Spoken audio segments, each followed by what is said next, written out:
Patrick Provost, bonjour, merci de répondre à nos questions sur RT France. Le ski, c'est 120 000 saisonniers par an, 12 000 emplois par exemple au Ménuire, en Tarentaise, l'autre vallée de votre département. En Maurienne, dans votre vallée, quel est l'état d'esprit des acteurs du ski, pas seulement dans votre station à Saint-François-Longchamp, mais par exemple à Valloires, les Cybèles, Valseny? Défaitisme, résignation, résilience? Bonjour, il est vrai qu'on est vraiment au bout du rouleau, c'est-à-dire qu'on arrive à une limite inacceptable pour l'instant. C'est vrai que si on touche après aux vacances de février, il va y avoir beaucoup de stations qui vont disparaître, des petites, des moyennes. La Savoie, son budget porte sur 50% de l'économie touristique de montagne. Et imaginez ce que ça peut engendrer dans l'économie de notre département. Mais en toute la montagne, je crois que de toute façon, toutes les stations sont solidaires. Toutes les stations se trouvent dans des situations extrêmement critiques à ce jour. Et on ne pourra pas supporter un deuxième confinement et surtout de passer au travers des vacances de février.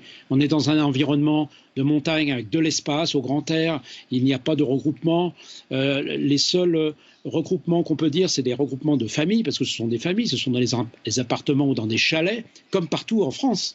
Il n'y a pas de différence. Sinon, par rapport au domaine skiable, il est évident que la clientèle vit dehors, que ce soit les familles, les enfants, vivent dehors parce que ils veulent respirer, prendre du grand air, se détendre.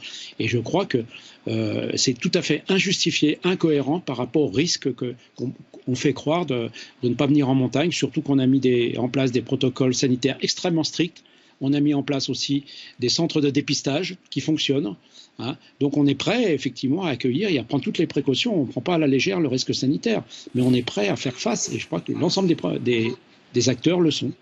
Les remontées mécaniques de Val Thorens craignent de perdre 66 millions d'euros en cas de saison blanche. À la Toussuire, selon Frédéric Piton, le directeur de l'Office de tourisme, c'est potentiellement moins 27 millions d'euros, voire plus pour la station entière. À combien, vous, est-ce que vous estimez les pertes à Saint-François-Longchamp et dans toute la vallée de la Maurienne ? Je crois que c'est plusieurs centaines de milliers d'euros, plusieurs centaines de millions d'euros. Nous, on est à peu près à la même taille que la Toussuire, donc la perte est à peu près équivalente. Mais ce qu'il faut savoir, c'est qu'il y a la perte au niveau des stations, par rapport aux investissements, par rapport aux acteurs, que ce soit les hébergeurs. Il y a une grande inquiétude par rapport aux hébergeurs. Beaucoup d'hébergeurs vont complètement disparaître, vont mettre la clé sous la porte. Mais aussi, l'économie de la montagne, été comme hiver, c'est une manne économique, mais aussi de vie locale, de vie de territoire. Justement, j'allais y venir parce qu'on parle des stations de ski, mais il y a donc les vallées, il y a les emplois indirects.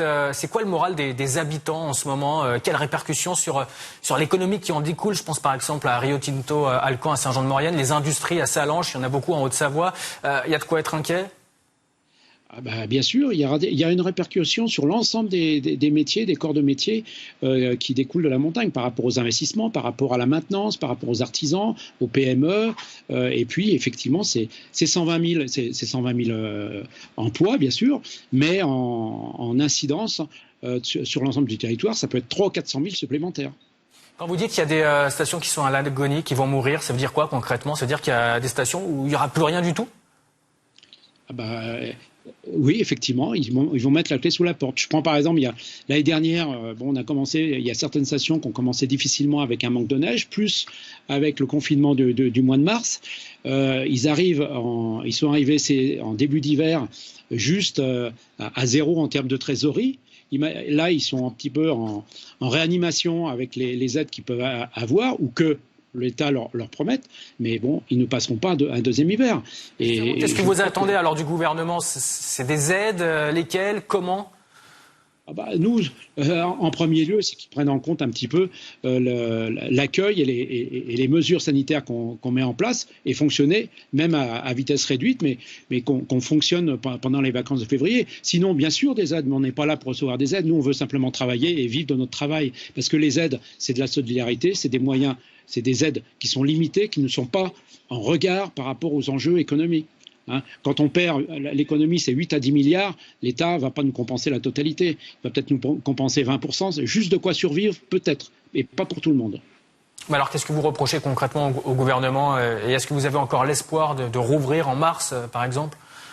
Je pense que le gouvernement n'a pas conscience de l'écosystème que représentent les stations. hein. Et dans les aides qu'il peut y avoir, on fait des calculs théoriques qui ne sont pas en rapport avec l'économie réelle sur les territoires et dans les stations. Et il y a beaucoup de trous dans la raquette. Je veux dire, comme les médecins, les pharmaciennes, les hébergeurs, les centres de vacances. Il y a des centres de vacances qui vont complètement disparaître, qui n'ont rien touché, hein. S'il n'y a pas d'hébergeurs, combien on va perdre de clients? Plus personne ne va les accueillir. Et c'est tout un enchaînement, comme une avalanche, hein. Ça démarre au sommet de la montagne, et puis quelques boules de neige, et puis on arrive à une catastrophe complète à la fin de la vallée. Merci à Patrick Provost d'avoir répondu à nos questions. Je rappelle que vous êtes maire LR de Saint-François-Longchamp en Savoie et président de Maurienne Tourisme.